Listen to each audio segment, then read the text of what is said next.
Nashville, and welcome to the Nashville Daily Podcast. I am your co-host, Stuart Deming, and today's episode is brought to you by XPLR Tours.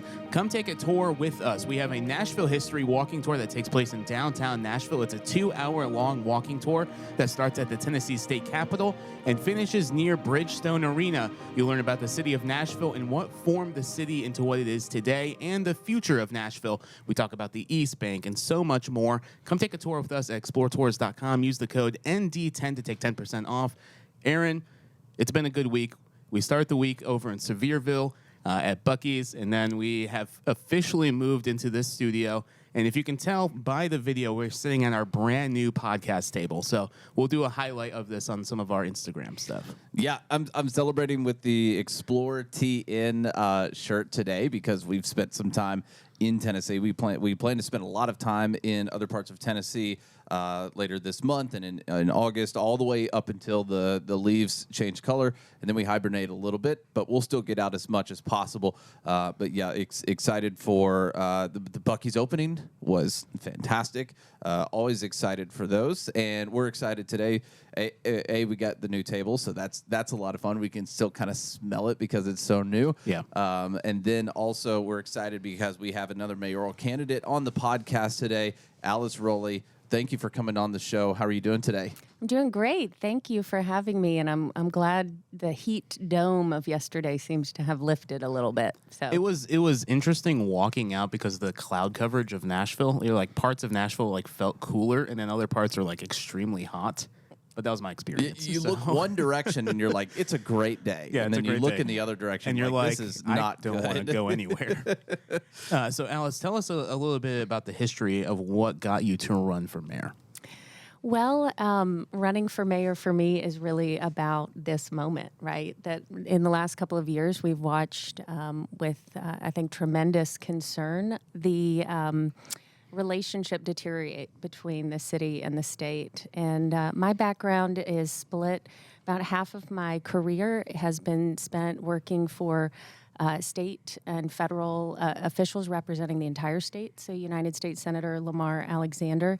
I served in 2 different stints with him, and then Governor Bill Haslam as an assistant commissioner in economic development at the state level. And then about half of my career has been in the private sector, helping rapidly growing companies grow well. And so when I started to see, the last couple of years, and particularly probably the last 8 months, this relationship, and you start to ask the question, who among us can step forward and try to help both broker a peace, but more important than that is broker a path that we can grow together as a region with our neighbors. And so I felt like I honestly felt very called to serve in this moment. And I talk frequently on the campaign about the highest point in the county in Nashville, Davidson County. It is Ganier Ridge at Radnor Lake. And that is not a city park, that's a state park.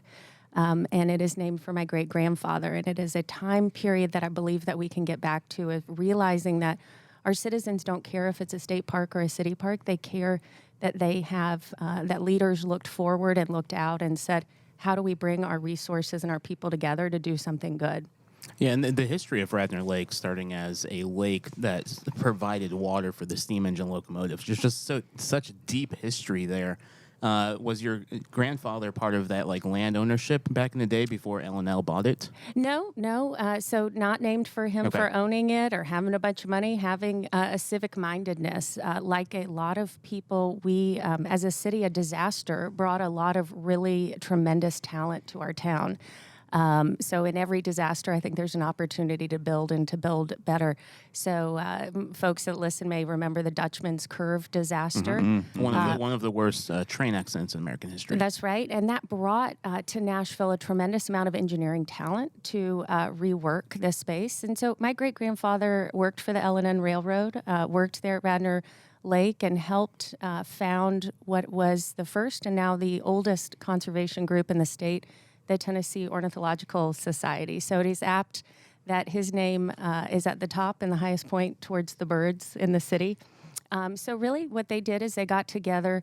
A lot of people used to hunt and fish there. It was privately owned, and I'm a supporter of private property. It was put forward to be developed, to put 300 homes on there. You can go in the park center and see the plans. And then a group of civic-minded people got together and said, hey, what if we could match the purchase price? And what if we could preserve this for generations? And so they did that, raising local money, raising private dollars. You can go in and see articles about kids and their pennies and their dimes. And then also working with newly elected Republican Governor Winfield Dunn to secure some of those state funds. Yeah, I remember reading about that. If you go inside of the kind of Radnor Lake, I wouldn't even call it a lodge, but The some of the visitor center, yeah. area, it tells that story. And so I remember reading about that. And the guy with the binoculars, that's my great-grandfather. Oh, okay. No, that's amazing. Wow. Yeah. So speaking in that vein, that kind of, I guess, runs through your blood because you also have a history here in Nashville of preserving parks. Can you talk about your preserving the park efforts with Fort Negley? Yeah, so actually that dovetails two issues really for the campaign. I think the first is when we step back and ask, why did Fort Negley get in the situation that it found itself in? Yeah. So in 2006, Metro Historic preserved the entire park, all 64 acres as a park.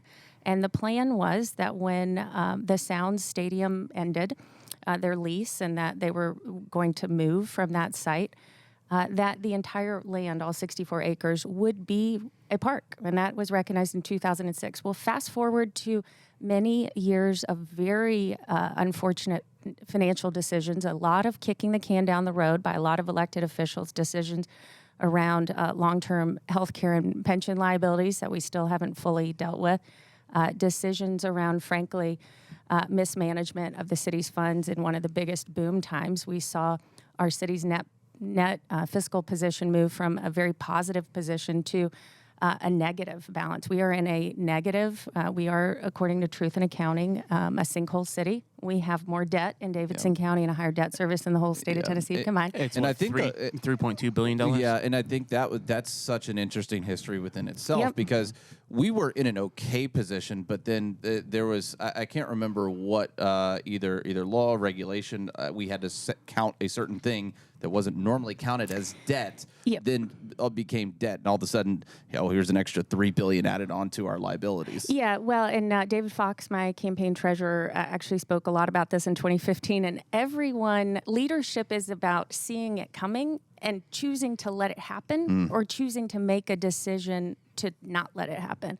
And what you're talking about is the recognition of our city's long-term unfunded health care liabilities. In 2018, there was GASB, the Governmental Accounting Standards Board, made a rule change. We knew it was there. It was an off-balance sheet, unfunded liability that was massive. We all knew it was there.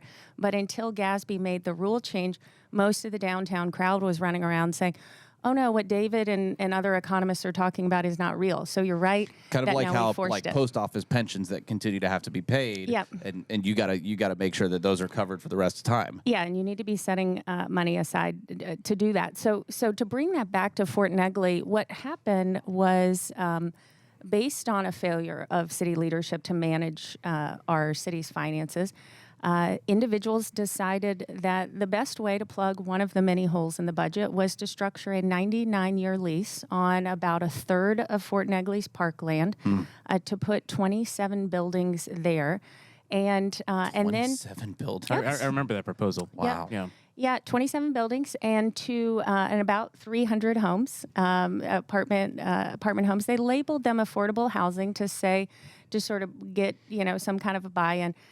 But what was dramatic was the recognition that here was Radnor Lake and our history there. That was private land that individuals came together to purchase. The plans were to put 300 homes there, and here we are 80 years later, a plan on city land, on parkland, on land that our own Plan to Play, a 386-page document, said we don't have enough parkland, we don't have enough urban parkland, and here we were going to, out the back door, give this through a 99-year lease to a bunch of buddies. And what was spectacularly corrupt about all of it, if you want to go Google, this is what corruption looks like, you'll see a nice little article about that in the Tennessee Tribune, was the sense that they could get away with it. You know, the runner-up, Devinder Sindhu, who, if this is a development podcast, I've got a lot of respect for him. Here is a Sikh man who is clearly not white, getting 0 diversity points for his plan when they submitted plans to choose. And then the 3 white guys getting all the diversity points. It was wild. I mean, it was wild. It was wild. So we started a petition. I read an article in the paper. I don't believe everything I read in the paper. So I reached out to John Cooper, who was an at-large city council member. He was quoted in there. And I said, surely this can't be right. And he said, yeah, they're saying that everybody is supportive of this. And I said, well, what can I do? And he wrote back and he said, well, do you know anybody who lives in District 17? And I said, I do. And so we started this petition. And to clarify, were you in any kind of government position at the time? Private citizen? No, private citizen working at a great little company on Music Row called Quaver Ed. I got there, we had 55 employees and no locks on the door, and I left, and we had 140 employees and locks on the door. And my job was to grow that company and help grow it well, and we did that. We diversified the curricula offerings, hired, if you've... a beautiful, beautiful business. So many artists. There's 3 live recording studios there. It is the best of Music Row. Cool. Still in operations. Nice. Yeah. So I was a fully private citizen. Actually, John came to my office at Quaver. And now Mayor Cooper, and I remember working with him on some ideas. My husband made a video about it to try to, rally the troops.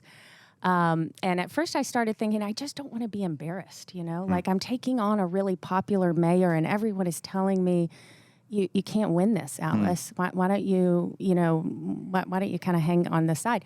But here was a moment too, where knowing the state and knowing the history and what was going on in the state could be brought to bear here. So at the same time, a state law had been passed that said, that you couldn't move monuments from parks. And most people, without going through the State Historic Commission, and most people were interpreting that singularly on the side of the Confederacy, right? Singularly on that side. But here was a Union Park. And here was a monument, what we could call Nashville's Ellis Island. Here was the place where enslaved people were being defended to be free. This was a place where camps came together, and that became a lot of our historic Black neighborhoods in Nashville after the war. And so here, what we argued also at the state level was the law that applies to moving or changing a monument to the Confederacy must also apply equally. Here it is an invalid law.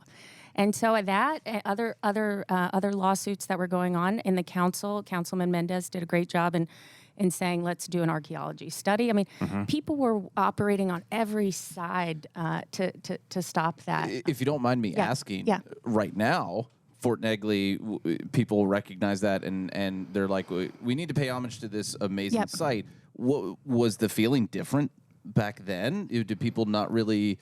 they're like, it's a Civil War fort. It'll be fine if it's knocked. What was the sentiment?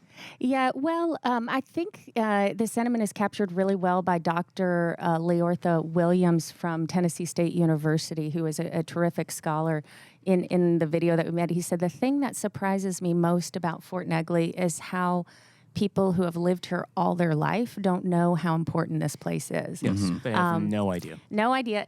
And actually, to get back to my persistence in overcoming very long odds, which is a theme of my life. My mother. My mother was the first named female partner of any major firm in Tennessee, Waller Law. She's number 18 back in the day. You can break ceilings. A Republican, a pragmatic voice can be elected as the mayor. These things are all possible. But at Fort Negley, just the mountain that we were up against to make sure. But so. It took me 4 years, and I always start with inspiring people, and then if we're not going to get a result, we sometimes have to shift to shaming people. That happens sometimes. I'm going to start with inspiring, and then at a certain point, I'm going to be like, well, we got to eat our vegetables. And that took me 4 years to get the sign, the brown sign, Exit 81 for Fort Negley, and that exists because it's a long, long story that we won't go into here, but I will tell you, I never gave up. And we started with inspiring, and then I basically said, if that MLS stadium goes up and gets a sign before I do, everybody's going down. And I'm like, yeah. They're like, something's wrong here. Yeah. Our sign finally is up, and we've got it. And you could say, Alice, why is a sign a big deal? But to your point of why do people not know? That starts with learning history. That starts with recognizing that the new gang in town, that week, the popular week, needs to both understand the state and the history of a space before deciding that their new buddies from New York get to put 27 buildings on it. And I love all you New Yorkers too. I married a New Yorker. I'm from New York too. Look, this is a good son-in-law town. Get married, bring your New York husband back here. I'm all for you, but do a little studying before you start deciding what you're going to do. Well, thank you for the work of preserving Fort Negley. It's my personal favorite park in the city of Nashville. We're there probably a couple times a month at least. Probably every third week. Well, like everything that is good that happens in the city, it's not one person, but it was. It did take. David Plazas afterwards, because I wrote an op-ed about that, and other people who wrote op-eds, and I would sometimes kind of wear him out when he wouldn't publish them, what I thought quickly enough. And thank you, David, for your service to our city. But afterwards, I remember he wrote me. He said, "You were up against tremendous forces," and I call them the PR-opoly. It's the same group that runs downtown, and they believed that the transit referendum was passing, and then 40,000 people who don't usually vote came out and turned that upside down, right? And they kind of just talk to themselves most of the time, and they sort of think there's like a lot of group think down there. And, sometimes you're out in the regular real world, and you're like, people aren't talking about those things. People are talking about crime. They're talking about taxes. They're talking about schools. They are not. And so on my campaign, I think you mentioned earlier, people kind of go, wait, she's talking about things that are really different, but they are the things that actually matter to people who live here. Let's dive deep into what's your solutions for the crime in Nashville? Yeah, well, in terms of crime, I would say obviously the root cause of crime is individuals that are not, frankly, we test our prison population at the state level. According to Chairman Sapicki, our male inmates are testing at a first grade reading level. Our female inmates are testing at a third grade reading level. So it does all start with an urgency and a top level of accountability around education. That is something that we failed as a city. And I'm not afraid to say it, and I'm not afraid to take responsibility to get results for our kids. Davidson County is the worst ranked county in the state. Yeah, 95th out of 95 counties. Last week, when the TCAT scores just released, I believe, yesterday. You're right, they did, and I apologize. I have not looked at them yet. I haven't seen them either. Yeah, I'll make a phone call after this to make sure I look at them. Thank you. Thanks for that reminder. But, last week on the campaign trail, we were asked if the last mayor, who was called the education mayor, Carl Dean, had proposed to take responsibility for the school board in terms of appointing a school board focused on getting results. And we were asked the same thing a couple of weeks ago. Everyone said, nope, the schools are doing great. Everything's perfect. Nothing to see here. I was the only person to say, hang on, if our school board will not take responsibility for the outcomes of our kids, I will. And, and there's this narrative that says that's not your job.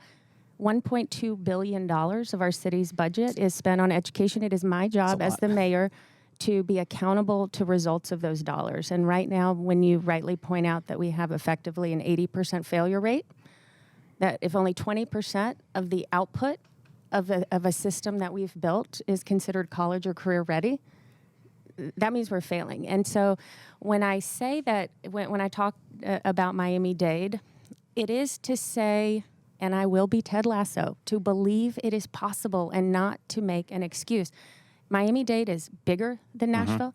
Miami-Dade is equally, if not more, expensive. Miami-Dade has a larger schools population. They have a diverse population.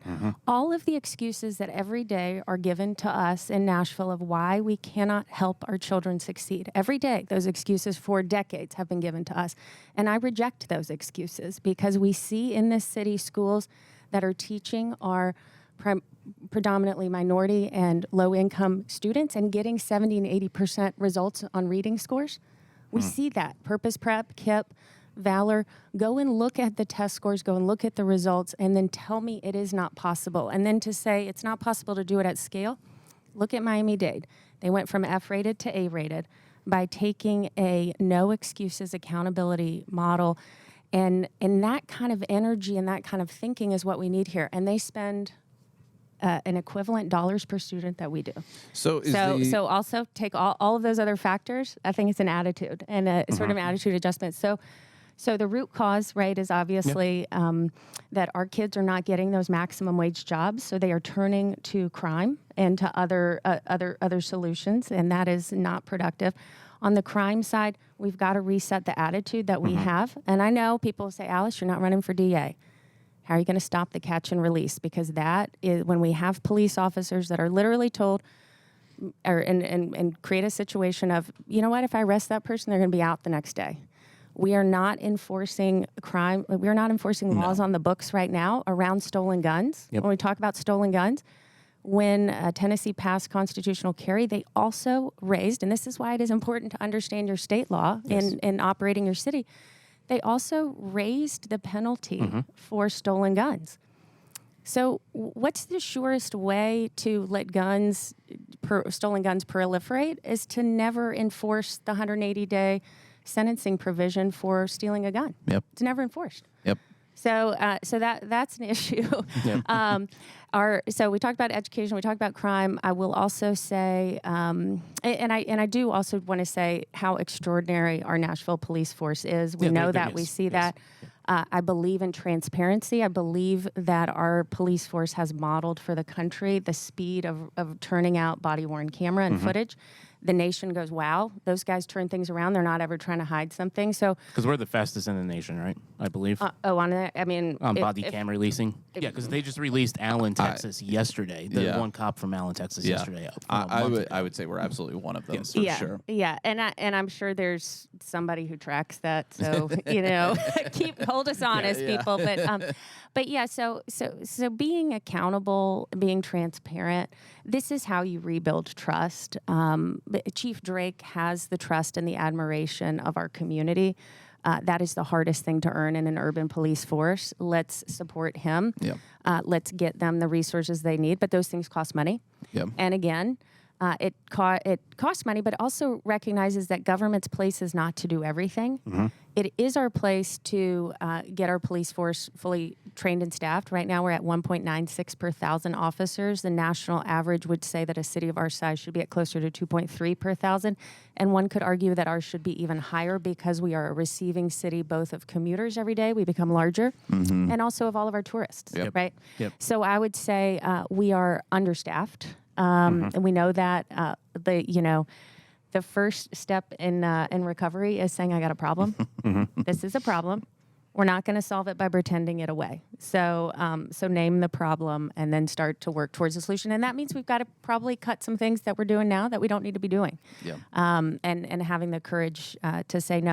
And the last thing, so that is a fiscal issue. So all of the, on the campaign trail, and I felt this at Fort Negley too, people would sort of come around and say, oh, sweetheart, let's just pat her on the head and hope that she might go away.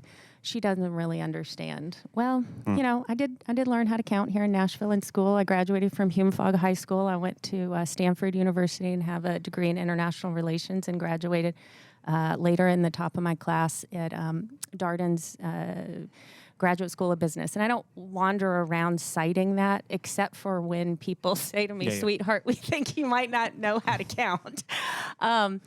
Which that happens sometimes. It's always kind of going to be honest. Not sure that would happen to a man with the same credentials that I have, but that's okay.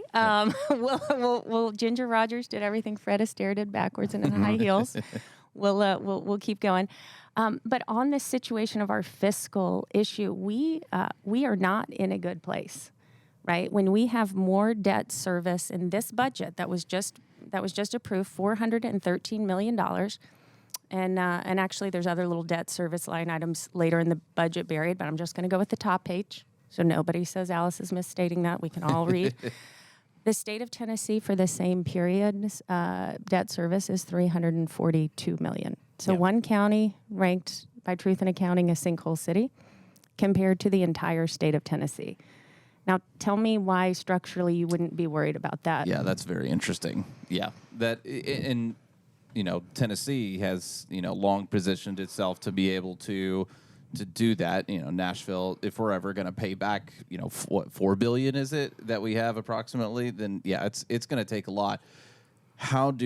What's the long term solution to that? Do we have to continue making these payments out of our general budget, or is it finding new revenue to dedicate to debt service? What's the how do we fix that?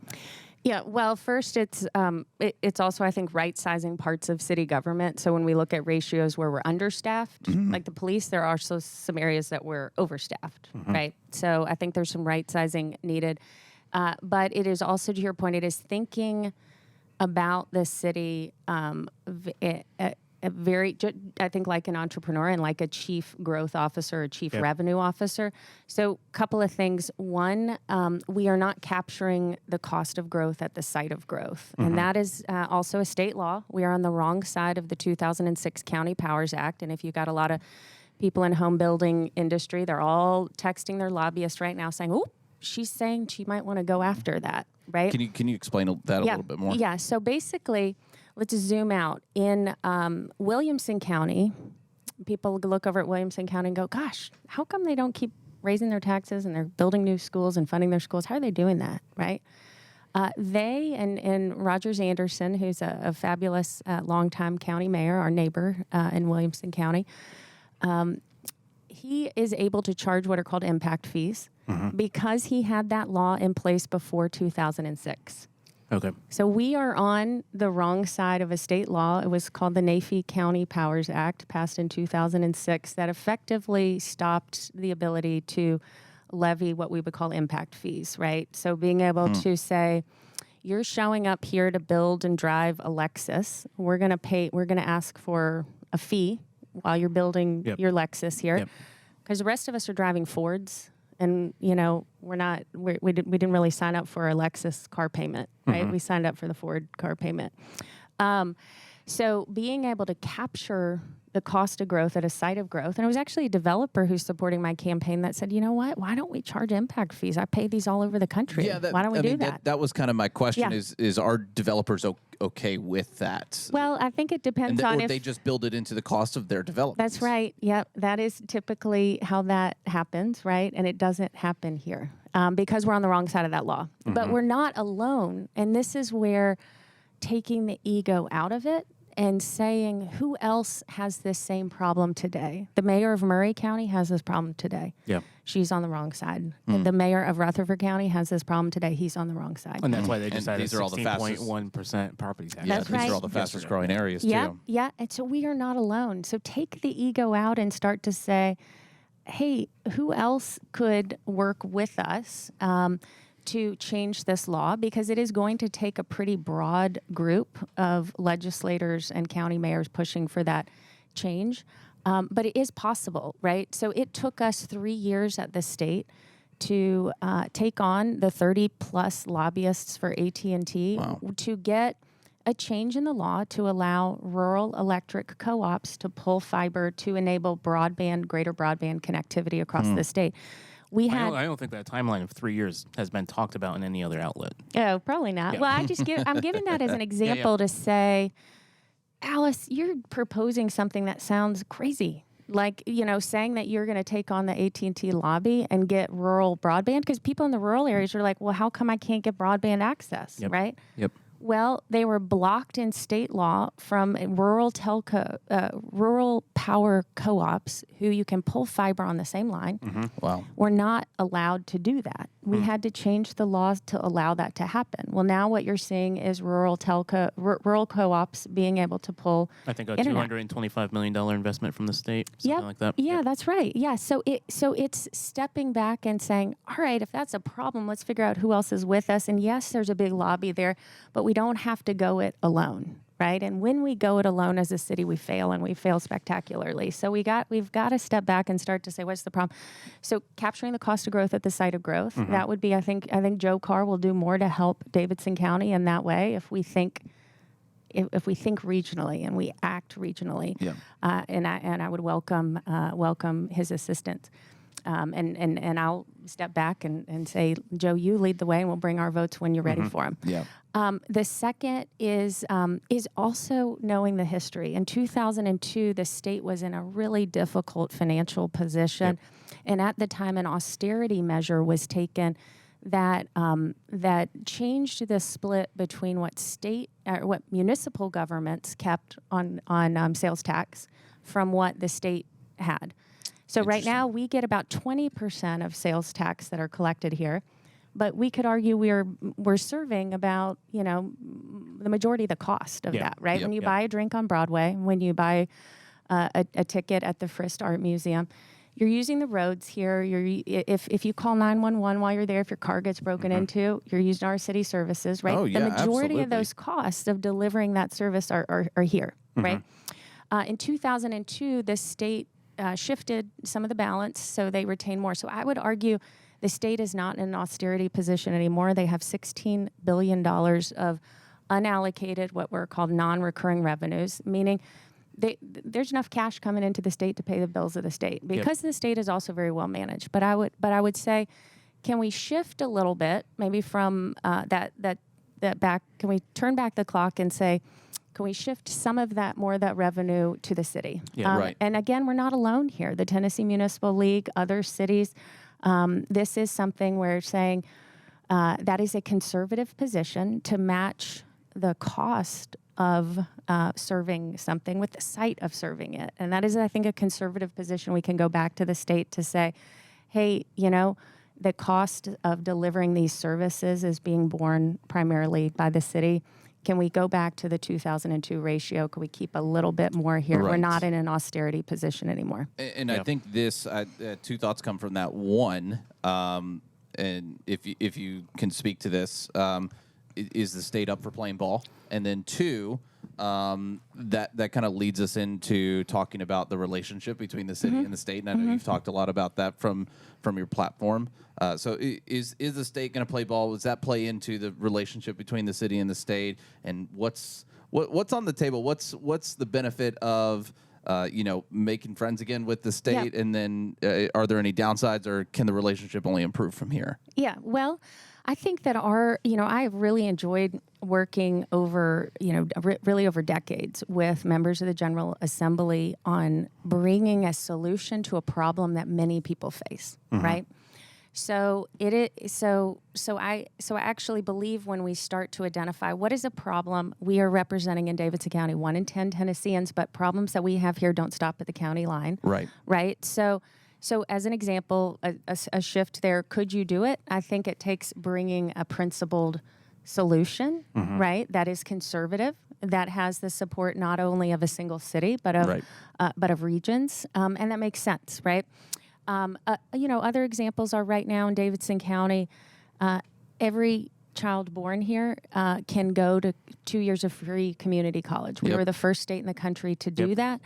And we didn't do it by being partisan about it. We did it by saying, hey, we want more of our students in the state to go to college. And stay here in the state. How do we figure out? We've got a lottery fund that we see the data on the Hope Scholarship. We see the data on people finishing some college but not all college. How do we start to shift to get people to complete a 2-year degree? And how do we make sure that it's paid for, right? That's a Tennessee promise. And so you can say, oh, that's a state thing. No, that is an issue that impacts our citizens here, that helps us. Oh, absolutely. Right? Same within this governor's budget. We are the first state to fund diapers for TennCare recipients. That is a failure of a lot of federal programs where That's a big cost to families, low-income families. And when you stepped back, when you zoomed out, when you looked at the data, you could see we were paying more for diaper rashes and UTIs of babies, which that's really tragic. Interesting. But that tells you how bad things are. And to start to say, could I avoid that cost, but also that baby crying? And could I solve a problem in a fiscally prudent way? And we did that, right? Nobody's awesome. And so that's 20,000 babies here in Davidson County, right? So how do we start to say we are a hub? The state has resources, and I've gone to meet with Chairman Sapicki. He has, and I believe it'll be introduced in this next session. We've got a real mental health crisis. We don't have enough beds for mental health, for residential mental health beds. The state can help us solve that, right? Do not operate from a place that says we're constantly at war. Operate from a place that says what's the problem and how do we solve it? So he sees this. He knows it in his county, in Murray County. There is a mental health residential treatment center. It has about 140 beds. His plan is to create and to model that approach for all 33 state Senate districts. I mean, we get 3. Is that a private facility or a state facility? I believe it's a state facility, right? But 3. Oh, I'm sorry. Is the one in Murray County private? I don't know. That's a good question. Yeah. But I always think in solving problems, you've got to hold up an example of something that's working. And then you've got to step back and think, how can I scale this broadly? Just like entrepreneurs do that.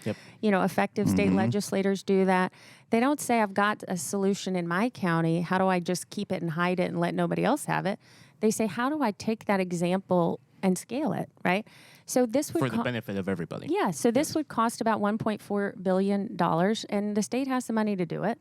And I'd like us to be first in line to get our 3 facilities, or about 500 beds here in Davidson County, because we know. Go talk to Judge Melissa Blackburn in the Mental Health and Veterans Court. She runs an amazing court system. Go talk to Sheriff Hall. Go talk to Chief Drake. We have individuals who are homeless, who are otherwise not able, have mental health challenges. We don't have a place to put them, and we need that space, right? And some people say, "Oh, Alice, no, you can't go back to the '80s when we had these big facilities." I think nobody's proposing that, right? But we are proposing, if there are no beds to appropriately help serve individuals, we're not helping anybody. And we know better from what happened in the 80s at some of those places. We can do better. Well, and especially if a lot of people are calling for some kind of reform in either whether you can say, hey, there's problems with the prison pipeline. There's a lot of different areas where that can kind of, hey, maybe there's a way to solve that problem. And it could relate to mental health, whether it's the homelessness or whether it's prison pipeline, or there's a lot of things that can probably fit into that bubble of, hey, here's a solution to potentially be either an anchor or another outlet to solve that problem if it arises. And I think on your question of how are you different, how you're going to solve some of those problems, it's also first saying we have some problems here in Davidson County. And this wandering around saying we're great, we're perfect, the state is terrible, y'all are terrible, this is completely false, right? Oh, yeah. Like, nobody is perfect. Let's all say, hey, you know what? We're 95th out of 95 counties for our schools. I'm going to get busy and serious to turn this around. Operating in a place of delusion that says, well, it's just your fault, state. No, the state didn't make us choose to spend nearly half of our school's budget not on teacher salary and not on things actually happening in the schools. The state did not make us do that. We did that to ourselves. If we're going to fix it, we're going to have to say we've got to stop doing that. We've got to let the dollars go to the school, the publicly funded school that the child is going to, put the dollars there, put the dollars to work at the school site, and stop all of these like demonstrative extra side things that are not producing a result. And so I'm from Kentucky, went to school in a small town. We had some of the best scores in the state. And so it shows that it's a, now we don't have the challenges of kind of an inner city school or like a large diverse like population with 126 different languages in your school, but it shows that it is not a money issue necessarily. With schools, like you said, it's more of an attitude thing. I think it is. And and a beautiful example here is Warner Arts. If you are a big education follower, go and listen to season 2 of The Promise, the podcast produced by WPLN and PR. I was on the board then, and the company I worked for, Quaver, was one of the principal sponsors of that podcast. And listen to Ricky Gibbs, who is a principal who came in, who took that school from complete under-enrollment failure, turned it around, got it to be a state reward school. He's from Liberty City in Miami. Mm-hmm. He has the passion, but frankly, after I think 5 years he's been there, this year he's left. He's gone to go to work at Lead Public Schools, a public charter school network here. And I think when that happens, that's telling us something. Yeah. That's telling us that the force, and listen to that podcast. He's so brave because he actually talks about dysfunctional decisions that are hurting his kids, that do not make sense. And when I remember listening to him thinking, wow, this man is brave. He is speaking truth to power. And that is the way that he's turning that school around. And what did we do? We do the same thing. Thankfully, he's still in our city. He's still educating our children. He's still that are going to publicly funded schools. But at a certain point in time, when you're fighting the machine and you're getting results and they're not supporting you, I think that's for those of you who are in Miami. We got some spots for you here. In Nashville we got some spots for you. So is the state ready? I think legislators tell me we want a mayor we can work with. They're probably tired of trying to solve Nashville maybe either not solving its problems. They'd probably work very hard to get any kind of Nashville ranking up to brag on it more. Yeah, because that makes them look good. It makes the state look good. It makes everybody look good. And we are the economic engine. We need to be proud, but we've also got to realize we've got warts too. Yep. And I would say one of the big things as mayor and my candidacy, and why I think we're attracting independents, Republicans, Democrats, everyone, is, I'll bring it back. I was a high school teacher in Los Angeles 22 years ago. Oh, wow. Well-intentioned public policy said, let's make class sizes 20 to 1. They didn't have enough teachers, so they rounded up all of us that were wanting to serve. I loved it. I want to give a shout out to Doris Lassiter. She listens to a lot of the things I do. She was the principal there, and she still follows along and is cheering for me. Thank you, Dr. Lassiter. But here's the thing. I'll bring my English teacher hat in. As a city, we got to get back in doing our work to the nouns and the verbs. Yep. Kids reading, streets safe, schools open. Yep. We are frequently choosing these unproductive, performative things, right? I'll just say it. This year, the state of the city was at a school, and granted, it's a new school. The school hadn't opened yet. But why did we feel the need to bring a drag performer at 10 o'clock in the morning on the stage at the State of the City? And afterwards, I love this drag performer. I've seen her perform at friends' houses, 50th birthday parties, Christmas parties. She's great at the right environment. But at 10 o'clock in the morning on a school day, like, why are we doing this? Yeah. Right? Let's get a little bit of maturity from our elected officials. Let's realize that just because you can wear an exposed midriff to church, you don't. Right? Just because you can bring this person on the stage, what is that helping? You've got your entire new recruiting class from the police, the entire new recruiting class from the fire department. You've got all the city. And you're sitting there thinking, like, what is going on here, guys? Yeah. Like, let's do the work of the city and let's leave these other things out, right? So we are very, very clear-eyed. Last week, Planned Parenthood came out with all their endorsements. Everybody made a big deal about who got endorsed, who didn't. When I received that questionnaire, it said state legislative questionnaire.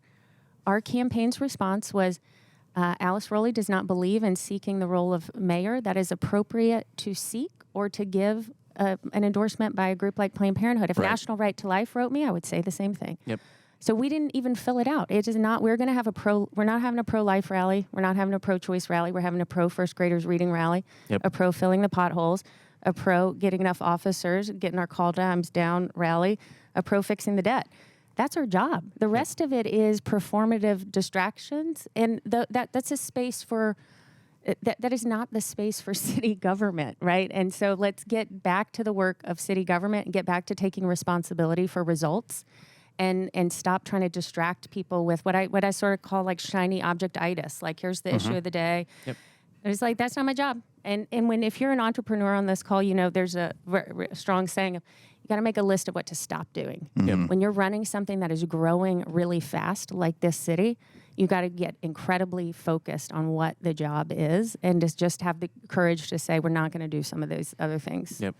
So that was a longer than you wanted to know. That was a great answer. Yeah. Just before we end the episode, what's Small some of your favorite small towns in Tennessee? Yeah. Well, you've got your Muletown hat on. Yeah. Yes. Yes. We go down there Oh my gosh. once a month. Yeah. Okay, so I want to encourage you to just go about 30 minutes further south from Muletown, Columbia, Tennessee. Never miss the first Saturday, which is Mule Day.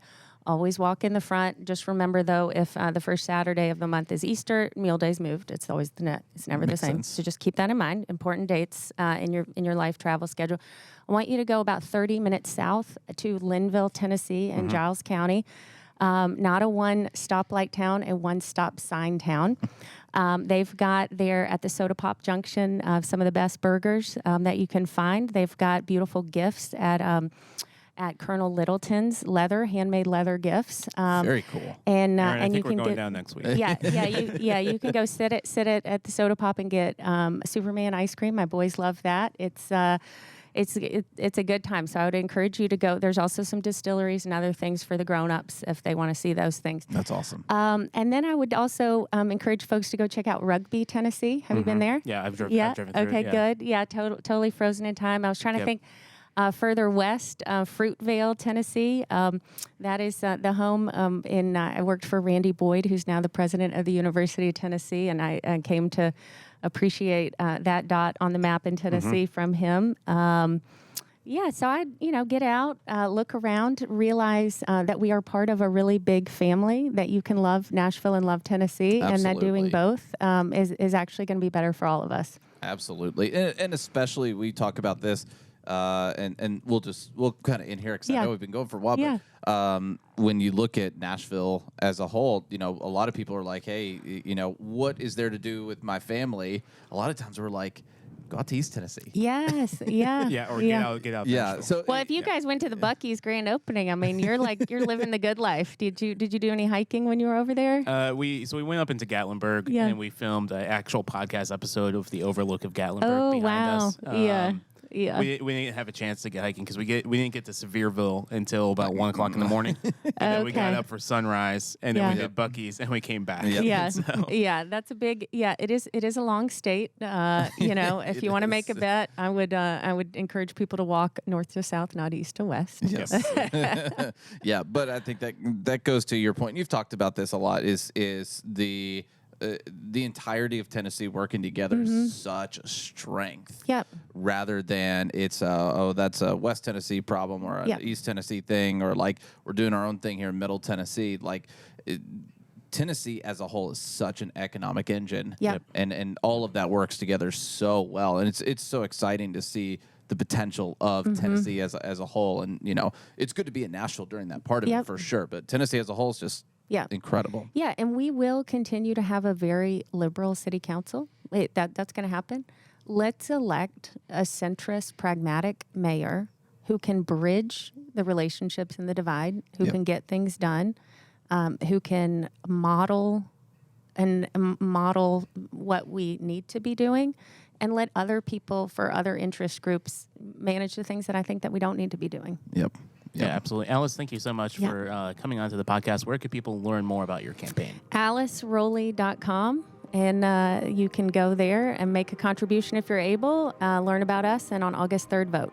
Great. Thank you so much, Alice. Thank you for listening to the Nashville Daily Podcast. Head over to our website to see the show notes from today's episode. Also, head over to XPLR Tours and book your walking tour with us. We hope that you guys have a great weekend. We'll see you guys on Monday.